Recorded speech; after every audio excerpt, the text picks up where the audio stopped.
Hello, children. Uh, Today we are going to discuss on the chapter from Flamingo, that is Deep Waters by William Douglas. Now, the let me tell you the gist or the summary of the story. So here it goes. This Deep Water chapter is written by William Douglas, is taken from his book of Men and Mountains. It is an autobiographical account of William Douglas himself, how he felt when he wanted to learn swimming and what hardships he had to undergo while learning the art of swimming.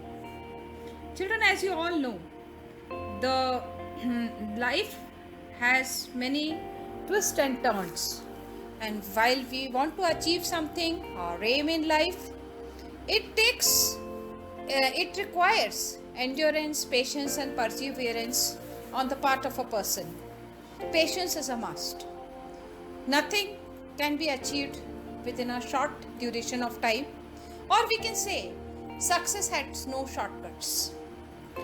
Now, if I speak about deep waters, deep water shows how scared Douglas was when he was small and he was scared of water.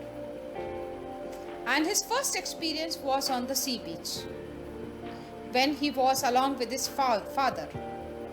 When a powerful wave swept over him, but the wave receded.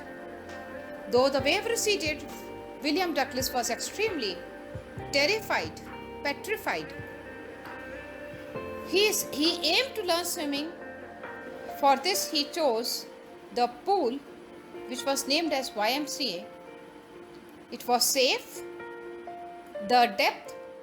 Its depth at the end was only 2 feet. However, the deep end was 9 feet deep. One day, some misadventure happened with William Douglas. A strong young man picked Douglas and tossed him into the deep side of the pool. Now, what happened is Douglas sank to the bottom. However, he jumped and came up gradually. Fear overpowered him and he was nearly drowned. He tried to save himself, but all efforts went in vain. No one came to his rescue. He tried to breathe, but swallowed water. Though death was at his doorstep, he experienced complete freedom from the fear of death. He lay in complete peace. There was no sensation of or fear of death. But someone finally saved him. This horrific experience, however, shook Douglas badly. So its memories haunted him so much that he felt sick. The sight of water troubled him so much that he could not even go on canoeing or fishing. What happened is, one day William made up his mind to overcome his fear of water.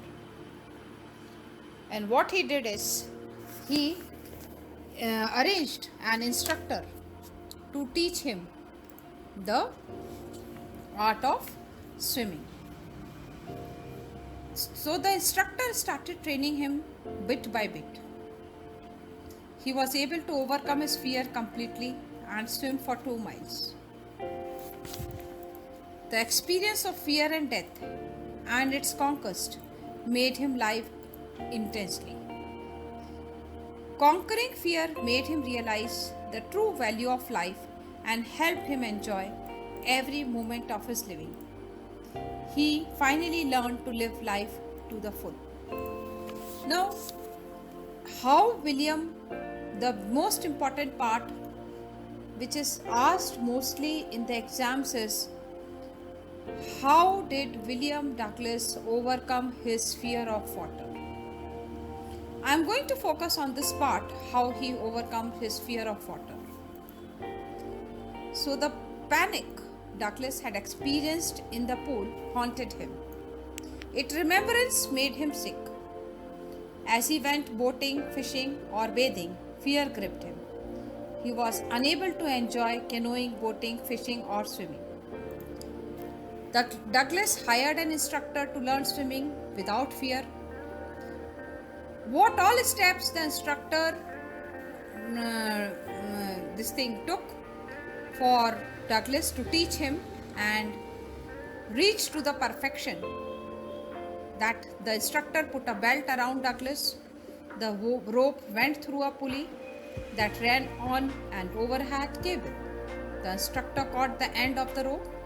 This way they went back and forth across the pool. Each time the instructor loosened the rope, Douglas was afraid. 3 months later, however, his terror began to leave him. So the instructor taught him to put his face under the water and then exhale. Further, he held Douglas at the side of the pool and made him kick with his legs. All of this exercise was repeated hundreds of times till it was done perfectly. Thus, piece by piece, the instructor turned Douglas into a good swimmer who could swim independently using different strokes. But Douglas still felt dissatisfied. He did not feel fearless completely. To get confidence, he went to Lake Wentworth. There he dived off a dock at Triggs Island. He swam 2 miles using all types of stroke. Only once memories of old terror came back.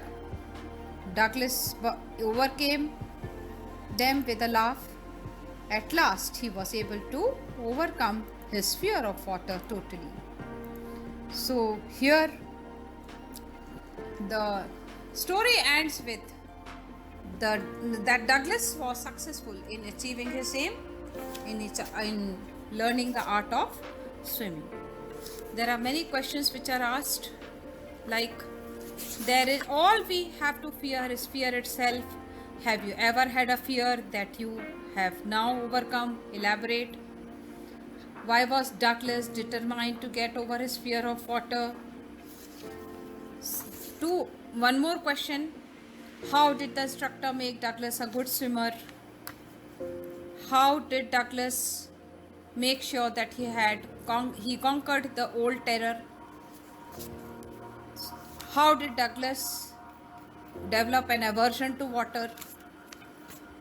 Douglas tried hard to reach the level of perfection by perseverance. Comment. This is a long question. Fear is mankind's greatest handicap. Do you agree? Give reasons in support of your views. This is a general question, value-based question also. So I hope, children, we will discuss in our live class. But here I have tried to sum up the chapter and discuss some questions. The key points to the answer we will have in a live class. Thank you, children.